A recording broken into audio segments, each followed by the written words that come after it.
करमपुर जे ॻोठ अब्दुल जब्बार ख़ान बिजाणी रहवासी ॻोठ जो चङो मुड़ुसु अब्दुल जब्बार ख़ान बिजाराणी लाॾाणो करे वियो आहे। जी नाज़रीन, असां अफ़सोसनाक ख़बर जी आगाही शेयर कंदा हलूं।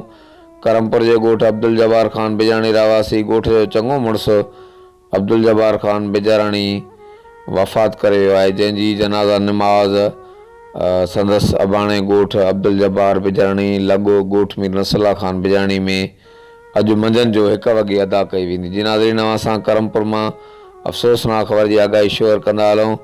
ॻोठ जो चङो मुड़ुसु अब्दुल जब्बार ख़ान बिजाणी सखर जी दिलवारी अस्पताल में दिलि जे दौरे सबबि लाॾाणो करे वियो आहे, जंहिंजी नमाज़ अॼु मंझंदि जो संदसि ॻोठ अब्दुल जब्बार बिजाणी नज़द ॻोठ नसरुल्ला ख़ान बिजाणी में अदा कई वेंदी। हर वक़्तु आकार लाइ ॾिसंदा रहो JTN वेब न्यूज़ करमपुर।